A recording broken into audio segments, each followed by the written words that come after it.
বিশ্ব রাজনীতিতে বেশ কিছু অদ্ভুত দাবির জন্য বেশ পরিচিত মুখ উগান্ডার সেনাপ্রধান জেনারেল মুজুহি কাইনেরুগাবা। তিনি উগান্ডার বর্তমান সরকার প্রেসিডেন্ট ইয়োওয়েরি মুসেভেনির ছেলে। ২০২২ সালে তিনি ১০০টি বিশ্বের সবচেয়ে সুন্দরী অ্যাঙ্কল গরু ইতালিকে উপহার দিতে চায়। বিনিময়ে তিনি ইতালির প্রধানমন্ত্রী মেলোনিকে বিয়ে করতে চায়। তার এই চুক্তিতে রাজি না হলে তিনি ইতালির রোম দখল করবেন বলেও হুঁশিয়ারি দিয়েছিলেন। তার এমন মন্তব্যের জেরে বেশ সমালোচনার মুখে পড়েন তার বাবা প্রেসিডেন্ট ইয়োওয়েরি মুসেভেনি। উগান্ডার প্রেসিডেন্ট ছেলের এমন মন্তব্যের জন্য ক্ষমাও চেয়েছিলেন সেই সময়।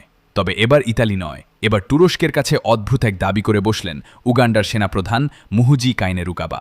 গতকাল তার এক্স হ্যান্ডলে একটি পোস্ট করেন তিনি, যেখানে তিনি লেখেন, তুরস্কের থেকে $1 বিলিয়ন পাশাপাশি সে দেশের সবচেয়ে সুন্দরী মহিলাকে চাই স্ত্রী হিসেবে। তিনি তার এমন দাবির পেছনে কারণ হিসেবে উল্লেখ করেছে, সোমালিয়ায় আঞ্চলিক নিরাপত্তা রক্ষায় উগান্ডা দীর্ঘদিন ধরে রক্তক্ষয়ী অবদান রাখলেও তুরস্ক তার যথাযথ স্বীকৃতি বা আর্থিক ক্ষতিপূরণ দেয়নি। সোমালিয়ার রাজধানী মোগাদিশুর বন্দর ও বিমানবন্দর সহ বিভিন্ন অবকাঠামো ও ব্যবসা থেকে তুরস্ক বিপুল মুনাফা অর্জন করছে। অন্যদিকে গত 2 দশক ধরে আল কায়দা সংশ্লিষ্ট জঙ্গি সংগঠন আল শাবাবের বিরুদ্ধে লড়াইয়ে উগান্ডা জানমালের ব্যাপক ক্ষয়ক্ষতি সহ্য করে সোমালিয়ার নিরাপত্তা নিশ্চিত করছে। উগান্ডার সেনাপ্রধান তুরস্কের কাছ থেকে নিরাপত্তা লভ্যাংশ হিসেবে $1 বিলিয়ন বা 100 কোটি মার্কিন ডলার দাবি করেছেন।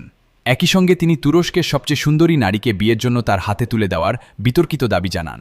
তিনি পোস্টে লিখেন, তুরস্কের জন্য এটি একটি খুব সহজ চুক্তি। হয় তারা আমাদের অর্থ পরিশোধ করবে, নয়তো আমি এখানে তাদের দূতাবাস বন্ধ করে দেব। তারা চাইলে এর প্রতিক্রিয়ায় তুরস্কে আমাদের দূতাবাসও বন্ধ করতে পারে, তাতে কোনো সমস্যা নেই।